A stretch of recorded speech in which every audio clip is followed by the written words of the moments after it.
Hello, New Prospect family. Welcome to RTB 2021 for June the 2nd, 2021. Hope you're doing well this day. So our text for today, we've got Deuteronomy 6, which is one of the most important texts in the Old Testament, and even for Jews today, it's probably their central text, a central confession, I guess you could say. Then we have Psalm 89, which is one of the most important Psalms in the book of Psalms. And then we have Isaiah 34, and then finally Revelation chapter 4. So let's just dive right into our discussion today. We'll start with Psalm 89. So in Psalm 89, we have what is kind of has some characteristics of several different types of psalms. It's definitely a royal psalm. As you read through it, it reflects upon the king and kingship, God's kingship, and his mediated kingship through the king in the line of David. And then it's also a lament psalm. It's lamenting a corporate lamenting the status of that kingship now. It is probably one of the psalms that most reflects upon the what we know as the Davidic covenant in the totality of the Bible. Probably a passage that reflects upon that more than any other passage. And basically the way it does that is that it kind of rehearses some of the promises given to David. And it talks about the covenant that was given him, that he will be a son to God, and God will be a father to him. We see that in verse 26, I'm sorry. David is called God's servant. Also, as he does, again, this is going back to 2 Samuel 7. We see that a reflection upon 2 Samuel 7, verse 30, if his sons forsake my law and do not walk in my judgments, if they violate my statutes and do not keep my commandments, I will punish them for their transgression with the rod and with the iniquity of their stripes. But I will not break off my loving kindness from him. My covenant I will not violate. So here we have the basic idea of the Davidic covenant being expressed in a psalm form, which was God is giving Israel and Israel's king these promises of an everlasting kingdom, everlasting promises. And yet God's king, his role within that covenant relationship was to represent the people before God, to represent them before God in righteousness and justice. He was to lead the people in that way. And if he did not, God would punish not just the king, but also the nation itself. As the king went, so went the people. And what this psalm ultimately begins to reflect on then is the fact that that actually did happen. The king did not lead the people rightly, and God ended up punishing them ultimately with the exile. And the psalmist is saying, well, what do we do now? Where do we go? And so what we have in the psalm is that something of a reflection of the tension that probably existed in Israel, especially at the time of the exile, when they're looking at all the promises that God had given, and it seems like there's this, none of them are coming true. What are we going to do as a people who seemingly have been forsaken by God? All that we put our trust in has fallen down. And so they're crying out to God not to cast them off, verse 38, not to hide his face forever, verse 46, not to allow his wrath to burn forever, but instead to deliver them. And the main way of their deliverance, and I think the psalmist realizes this, and I think all the prophets definitely realize this, their main way of deliverance was for God to send a king who would lead them rightly, who would lead them in righteousness, who would lead them in justice, who would be that representative, that covenant representative before God, and bring in ultimately all the promises that were given to David in 2 Samuel 7, and that is the eternal kingdom coming from him. And that becomes the source of hope for Judaism. We see that in the prophets, and we see that hope manifesting itself ultimately in the person of Jesus Christ. And so that ends book 3 of the Psalms, and starting in Psalm 90, it will begin with book 4. But it really is kind of an appropriate way of ending this book. And right in the center of the book of Psalms, we have this kind of tension, this book that's so centered on kingship and upon God's kingship, but also God's kingship mediated through his Davidic king, and the Davidic king has failed. And so we kind of have this tension that arises here, and it ultimately will be resolved in the person of Jesus Christ. We'll move over to Isaiah 35. Now, Isaiah 34. Yeah, we're in 34. I'm sorry. So Isaiah 34, we're continuing this section where we've had all those woe oracles, if you remember, in Isaiah 28 through 35. And we've ended all those different woe oracles, but we've come now to what we might call an eschatological capstone of that section. So this is kind of like Isaiah 12 is for Isaiah 1 through 12. It's also kind of functions like what we saw in Isaiah 24 through 27, where we have that little apocalypse of Isaiah. We have these two chapters. Both are looking at God's universal judgment, worldwide judgment, and ultimately looking forward to God's worldwide restoration.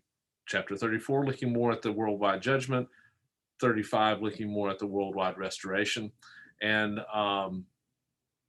through his people Israel. 34 kind of focuses the attention on a kind of one of the nations that would serve as kind of an example for the others, and that's the nation of Edom, distant relatives of the Israelites. Again, if you know the story going back to the book of Genesis.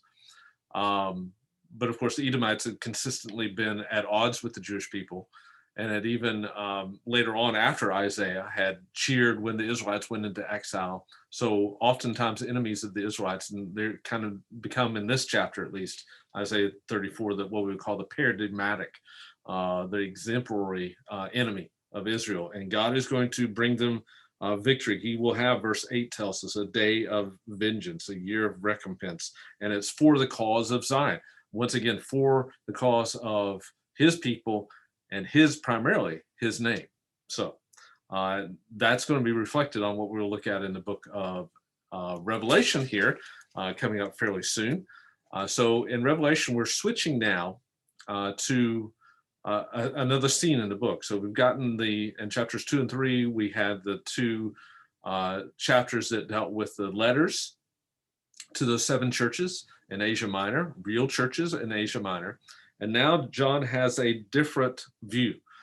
He says, after these things I looked, and behold, a door was standing open in heaven. So he's going to have this heavenly vision.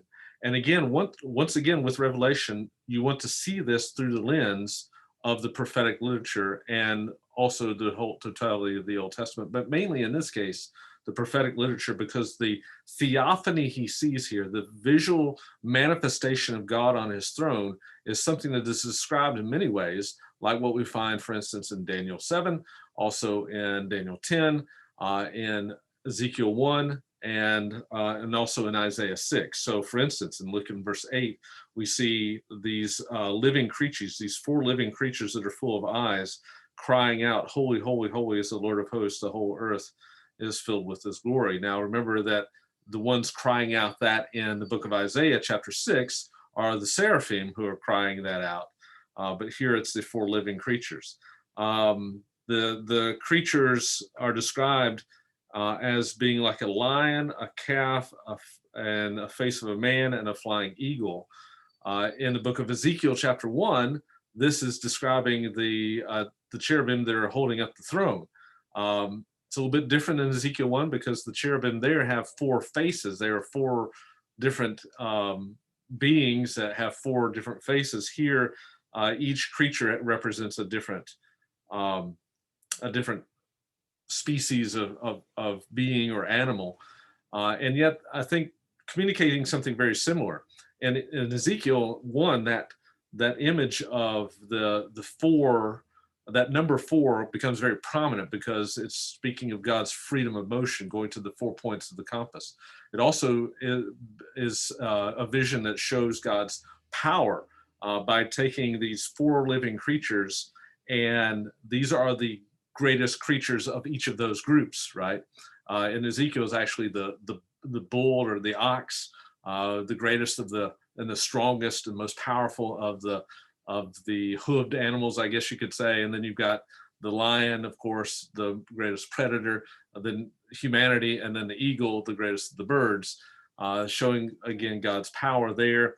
to a certain extent, this could be showing perhaps that, but also in Revelation, remember that what John's doing here is painting an image for us. And the image here is the most powerful are coming to worship the king.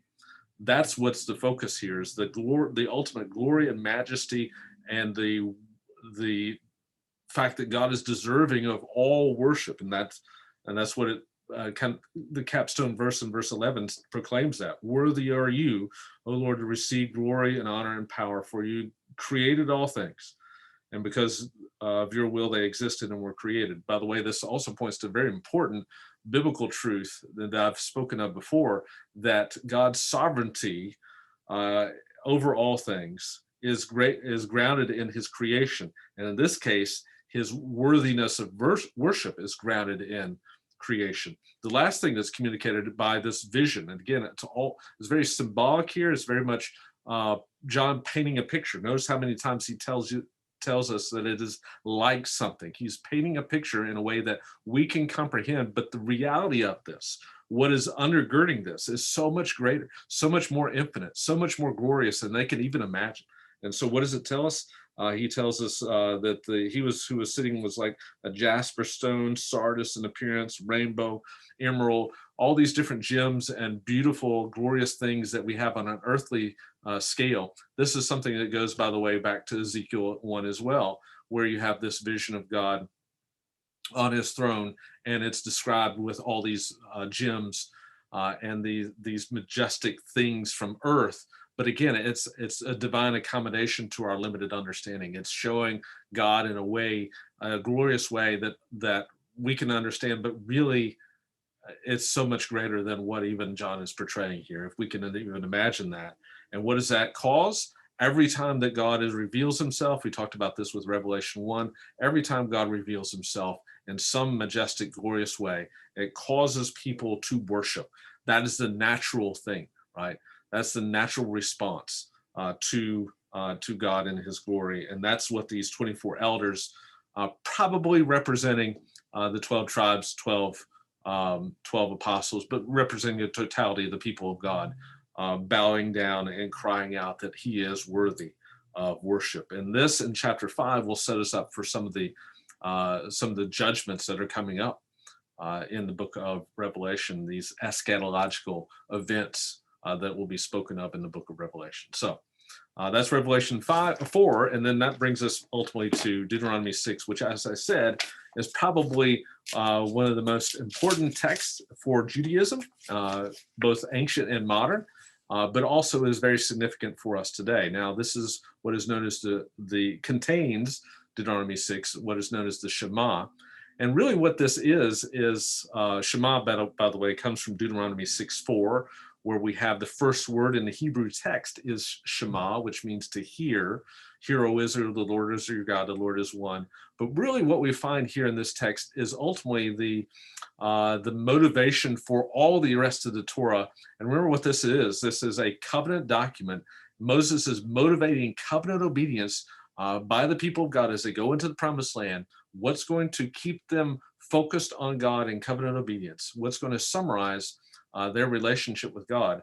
And you get to the heart of it right here. And Deuteronomy 6, really 4 through 9, is probably the heart of the entirety of the book of Deuteronomy.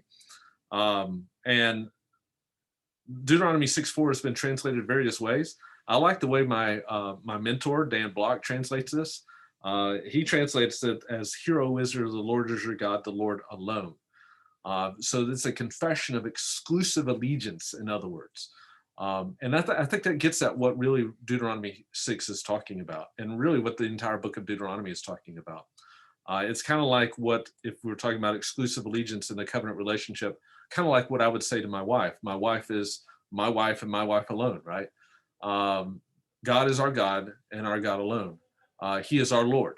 And as a New Testament believer, that's the way we would summarize the totality of our relationship with Christ, is Jesus Christ is Lord.